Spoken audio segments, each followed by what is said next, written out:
அன்னைக்கு ஒரு நாள் பார்த்தீங்கன்னா நம்ம கதாநாயகி தலைமையகத்துக்கு வரும்போது அங்கே வெளியே காயா நின்றுட்டு தனக்கு தானே பேசிட்டு இருக்க கவனிக்கிறாங்க. அப்படி என்னடா அவன் பிரச்சனை, ஏன் வெளியே வந்து தனக்கு தானே பேசிக்கிட்டு இருக்க நம்ம கதாநாயகி கேட்க, அவன் கேட்டவனே கடவுளுக்கு கோடான கூட நின்று நல்ல வேலையை நீ ஏன் வந்திருக்க அப்படி இப்படின்னு சொல்லி எனக்கு ஒரே ஒரு உதவி பண்றியா அப்படின்னு கேட்கறான். எல்லாம் விட முதல்ல உனக்கு என்ன வேணும்னு சொல்லி நம்ம கதாநாயகி கேட்கறாங்க. என் கூட வேலை செய்யறவங்க மற்றவங்க யாருக்கிட்டையுமே என்னால சொல்ல முடியாது, உன்னால மட்டும் தான் எனக்கு உதவ முடியும், வா நம்ம வேற எங்கேயா போய் பேசலாம் அப்படின்னு சொல்றான். அப்படி என்னவா இருக்கும் பாப்போம். இந்த தலைமையகத்துக்கு வெளியே இருக்க முற்றத்தில் நின்று பேசலாம் அப்படின்னு சொல்கிறான். பயமான் வந்து நம்ம என்ன கொள்ளையை அடிக்க போகிறோம், ஏன்டா இவ்வளோ ரகசியமாக பேசிகிட்டு இருக்கேன்னு பயமான் கேட்குறான். முதல்ல நீ அங்கே வா நான் சொல்கிறேன்னு காயா நமக்கு முன்னாடி ஓடுறான். நம்ம கதாநாயகி சிட்டுக்குருவி மாரி டக்குன்னு அங்கே பறந்து போயிடுறாங்க. போயிட்டு இப்பயாவது சொல்லேன்டா அப்படின்னு கேட்கும்போது நான் எங்கேருந்து ஆரம்பிக்கிறது, சரி நான் முதல்ல என்னோட கடந்த கால ரகசியத்தை பற்றி நான் அவன்கிட்ட சொல்கிறேன், இதை இப்போ யார்ட்டையும் சொல்லிடாத அப்படின்னு சொல்கிறான். சொல்ல மாட்டேன் சொல்லு காயா நம்ம பயமான் சொல்கிறான். அதாவது என் தாத்தா வந்து ஒரு கடல் கொள்ளைக்காரன் அப்படின்னு வந்து காயா சொல்கிறான். ஓ அப்படின்னு நம்ம பையன் சவுண்டு கொடுக்க, ஏன் நீ ஒரு வித்தியாசமாக சவுண்டு தர, நான் இதை வந்து பொய் சொல்கிறேன்னு நினைக்கிறியா நீ, வேணா என் கண்ணை பாரு, ஒரு கடல் கொள்ளைக்காரன் இந்த மாதிரி தானே ஒரு பேட்ச் போட்டுருப்பான், இது வந்து எங்கள் தாத்தாட்ட தான் இதை வந்து தெரிஞ்சுட்டேன் அப்படின்னு சொல்கிறான். சரி மேலே சொல்ல நம்ம கதாநாயகி சொல்ல, நேற்று வந்து அவர் சம்மந்தப்பட்ட அந்த புக்கு இதெல்லாம் வந்து நான் எடுத்து பார்த்துட்டு இருந்தேன், அதில் ஒன்றுத்துல வந்து ஒரு புதையலை பற்றி குறிக்கப்பட்டிருந்துச்சு. பையன் புதையலான தாமரத்துலேருந்து திண்டிவனம் வரைக்கும் வாயை பழக்குது. அந்த புதையல் வந்து துளைந்து போன ஆர்கேடியன் குகையில் வந்து புதைச்சி வைக்கப்பட்டிருக்கு. ஆனால் இப்போ சிக்கல் என்னன்னா அந்த குகையே எங்கே இருக்குன்றது நம்ம தெரியல, நானும் நிறைய தடங்கெல்லாம் ஏதாவது கிடைக்குதான்னு பார்த்தேன் அப்படியே நம்ம காயா பேசிட்டு இருக்கான். இடையில பையன் வந்து புதையல் புதையல் புதையல்னு சொல்லிக்கிட்டே தெரியுது. காயா அது என்ன புதையல், தங்கமா வெள்ளியா வைரமா வைடூரியமா இல்லை வேற ஏதாச்சுமா அப்படின்னு நம்ம பையன் கேட்குறான். தங்கம் வெள்ளி அதெல்லாம் கிடையாது, என் தாத்தா சேர்த்து வச்சது வந்து ஒரு வாள், அதுதான் வந்து புதையல் அப்படின்னு சொல்றான். ஒரு வாழை என்ன புதையல்னு எடுத்து வச்சிருக்கான்னு தெரியலையே. மேற்கொண்டு காய சொல்றான், அது வந்து ஒரு மந்தர் சக்தி இருக்கிற கத்தியாமா, அதை வச்சிருக்கிறவங்களுக்கு நிறைய சக்திகளை வந்து அது கொடுக்கும் அப்படிங்கிற மாதிரி சொல்றான். அந்த கத்தி வந்து ஒரு கடவுள் செலஸ்டியால இருந்து கீழே போட்டதாகவும் அது வந்து கடல்ல விழுந்ததாகவும் அதை தற்செயலே இவனோட தாத்தா கண்டுபிடிச்சதாகவும் சொல்றான் காயா. இவங்க தாத்தா அந்த கத்தி எடுத்தோடனே மேகம் கருத்துச்சான், மின்னல் சிரிச்சுச்சான், சாரல் அடிச்சுதான், ஒரே தக்கச்சுக்கு தான். அந்த கத்திய உரையை பத்தி ஹைட்ரா, அப்புறம் ஒரு சில்வர் கலர் முடி வச்ச பேன்ஷின் ஏதோ ஒண்ணு, அப்புறம் அபிஸோட ஒரு கெட்ட டிராகன் அப்படின்ற மூணுத்தையுமே வந்து அவர் அழிச்சாராமா. டிராகனை தவிர மீதி ரெண்டு என்னன்னு எனக்கும் தெரியல, உங்களுக்கு தெரிஞ்சா கமெண்ட் செக்ஷன்ல.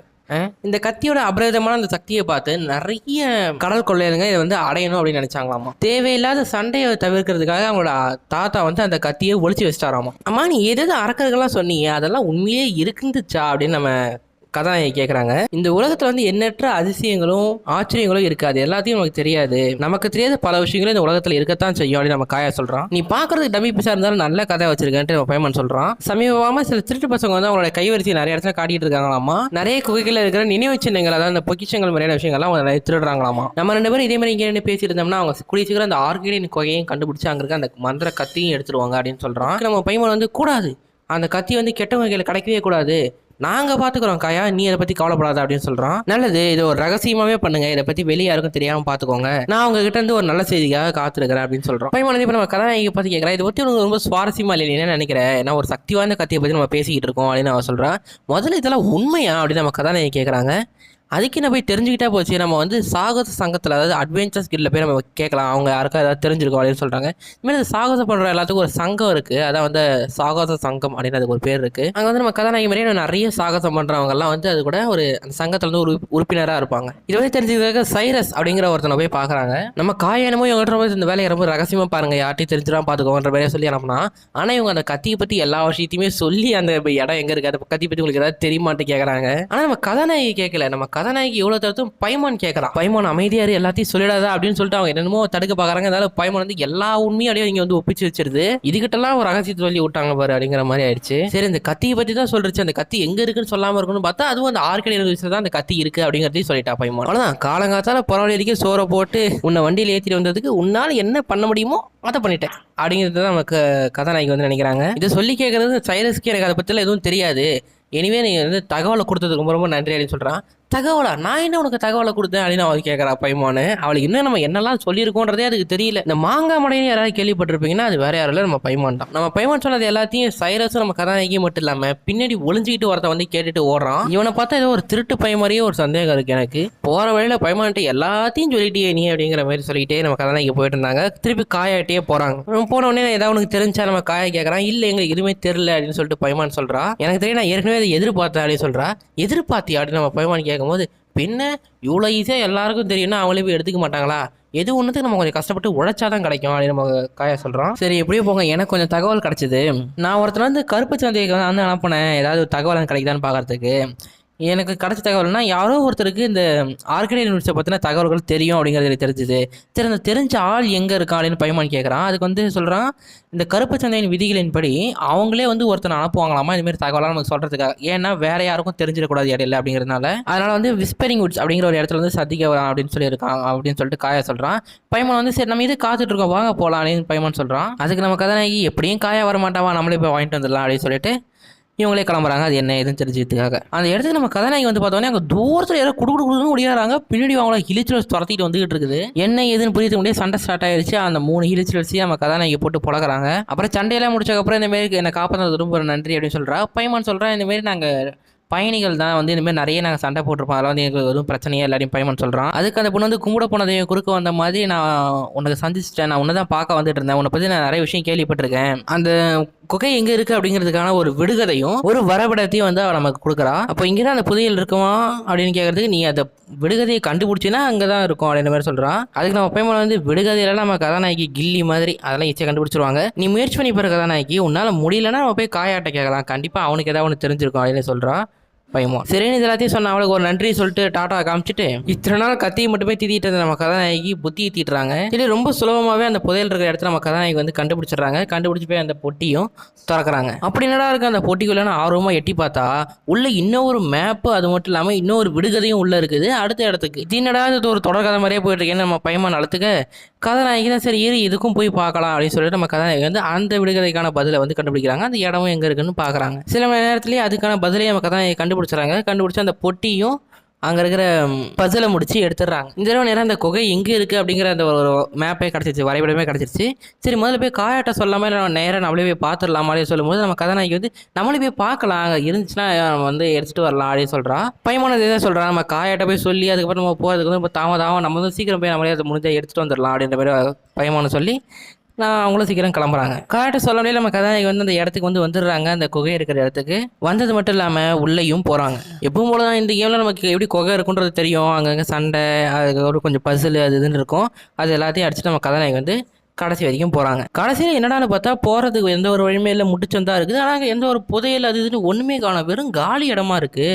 நாங்கள் வந்து கிரிக்கெட்டை விளையாட வந்திருக்கோம், காலி இடத்துக்கு புதையலை தேடி வந்திருக்கோம். திடீர்னு பார்த்தா ஒருத்தன் வந்து வரான், பார்க்கறதுக்கு திருட்டு பையன் மாதிரியே இருக்கான். க்ளோஸ்அப்பில் போகும்போது அந்த பிள்ளையாண்டா முகத்தை தெளிவாக பார்க்குறேன்.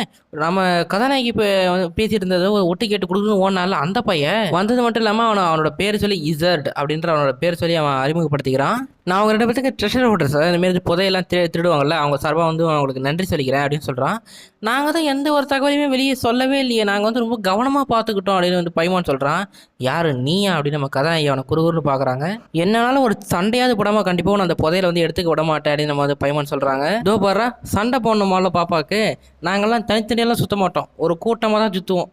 என் வார்த்தைக்காக வெளியே ஒரு மிகப்பெரிய கூட்டமே காத்துக்கிட்டு இருக்கு. அவனுங்க ஒன்று வந்தானுங்கன்னா இந்த மாதிரி பேசிட்டுலாம் இருக்க மாட்டானுங்க, கத்தி எடுத்து ஒரே வீச்சு விட்டு போயிடுவானுங்கன்னு அவன் சொல்லிட்டு இருக்கான். திடீர்னு பார்த்தா காயை நடந்து வந்துட்டு இருக்கான். ஓ வெளியே இருக்கவங்கள ஓவானுங்களா, இப்போதான் பாடிச்சு காலி பண்ணிட்டு வந்தேன் அப்படின்னு காயை சொல்லிக்கிட்டே உள்ள வந்துகிட்டு இருக்கான். உனக்கு அவங்க எல்லாத்தையும் அர்ஜென்ட்டாக பார்க்கணும்னா மான்ஸ்டர் சிறைச்சாலையில் இருக்காங்க, வந்து பாரு ராஜா அப்படின்னு கூப்பிடுறான். அந்த திருட்டு பையன் நம்ம கதாநாயகி எல்லாரும் வந்து ஷாக் ஆகிறாங்க, காயாவா வீரர்களா அப்படின்னு சொல்லிட்டு. பைமான் காயாட்ட சொல்றான், இவனை சீக்கிரம் பிடிச்சி ஜெயிலில் போட வந்து உன்னோட புதையலை வந்து திருட பார்க்கறான் அப்படின்னு சொல்லிட்டு நம்ம பைமான் சொல்லுது. புதையலா, இங்கே புதையலும் கிடையாது ஒன்றும் கிடையாது, ரவுண்டு சட்னி வேணா தர என்ன கேட்டு போறியான்னு நம்ம காயை வந்து திருடனை பார்த்து சொல்கிறான்.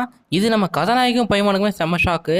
என்னடா புதையலே இல்லையா, அப்படி தான் நம்மளை அலைய விட்டான் அப்படின்னு அவங்க கேட்குறாங்க. அந்த திருட்டு போய் சொல்கிறான், பரா நைட்ஸ் எல்லாம் இந்த அளவுக்கு ஆகிட்டீங்களா, பொய்யெல்லாம் சொல்லி எங்களை பிடிக்க பார்க்குறீங்க, அவ்வளோ சீக்கிரம் சிக்குனா என்ன அப்படின்னு சொல்லிட்டு அவன் கொடுக்கணும்னு ஓடுறான். ஓடுனவன் செவனேன்னு ஒரு ரூமுக்குள்ளே கடந்த ஒரு ரோபோட்டை கிளப்பி விட்டான் சண்டைக்கு. அந்த ரோபோட்டை பார்த்தோன்னே அந்த திருட்டு போய் ஐயோ எனக்கு எப்படியா காப்பாற்றுங்க, ஜெயிலுக்கு தானே வரணும், நான் வந்து அங்கேயே கூட கம்முன்னு உட்காந்துருக்கேன், தயவுசெய்து இதுட்டு முன்னே காப்பாற்றுங்க, என்னை சாக விட்றாதீங்க அவன் சொல்கிறான். காயா ஏன்டா துறக்கத்தூருக்கு வர ரூமே கிடைக்கலையா, போய் அந்த ரூமும் திறந்து இது தேவையில்லாமல் கிளப்பி விட்டு சண்டை போட வைக்கிறியாடா, இவ்வளோ க்ளீனாக பிளான் போட்டு உங்களுக்கு சிக்க வச்சா நான் இந்த ரோபோட் இங்கே இருக்குது அப்படிங்கிறத பார்க்காம போயிட்டேனே அப்படின்னு நம்ம காயா கடுப்பா வராரு. சண்டையெல்லாம் முடிச்சாச்சு, அந்த திருடனையும் பிடிச்சாச்சு, போய் உங்ககிட்ட என்னை காப்பாற்ற சொல்லி கேட்க வச்சிட்டீங்களே, இப்படி என்ன ஏமாத்துறீங்களா அவன் புலம்பிக்கிட்டே ஜெயிலுக்கு போயிட்டு இருக்கான். அந்த திருட்டு பையில கூட்டு போறதுக்கு 2 நைட் இருப்பாங்க. அவங்க நம்ம கதாநாயகியும் பைமானி பார்த்துட்டு சார் இவங்களையும் கூட்டு போயிடலாமா, இவங்களும் திருட்டு பசங்களான்னு நம்ம பைமானி கதாநாயகி பார்த்து கேட்குறான். ஆனால் நீ வேறடா, அவங்க தாண்டா இவனை பிடிக்கிறது ரொம்ப உதவி பண்ணாங்க, அவங்கள விட்டுரு, இவனை மட்டும் கூட்டு போ அப்படின்னு சொல்கிறாங்க. இந்த காயசலம் பற்றிலாம் அந்த ஒரு மந்திர கத்தி, அந்த புதையல், அது இது இவங்க தாத்தா, அது எல்லாமே வந்து முழுக்க போய்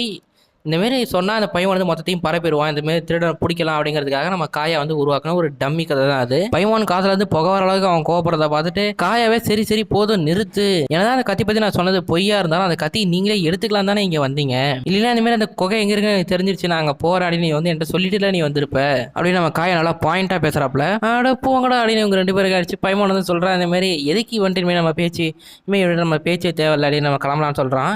அதுக்கு நம்ம காயா வந்து சரி ஒரு நிமிஷம் இரு, நீ எங்களுக்காக என்ன இருந்தாலும் நீ உதவி பண்ணியிருக்க, அந்த மந்திர கத்தி இல்லாட்டி என்ன இந்த கத்தி நீ வச்சுக்கோ அப்படின்ட்டு நமக்கு ஒரு கத்தி தரான். இந்த கத்தி பேர் வந்து ஹார்பெஞ்சர் ஆஃப் டவுன், அதாவது சூரிய உதயத்தின் முன்னோடி அப்படின்ற மாதிரி அர்த்தம். இந்த கத்தியோட பேரு அது எல்லாமே வந்து உனக்கு 10 பொருத்தமும் பக்காவா உனக்கு அமையும் கதாநாயகி அப்படின்னு சொல்லிட்டு கொடுக்குறான். இந்த கத்தி என்னோட பரிசா ஏத்துக்கிட்டு நீ என்ன மன்னிச்சிருவியா அப்படின்னு கேட்கறான். எனக்கு உங்களை போய் ஒரு நல்ல ஃப்ரெண்ட்ஸ் வந்து நான் இழக்க விரும்பல அப்படின்னு சொல்றான்.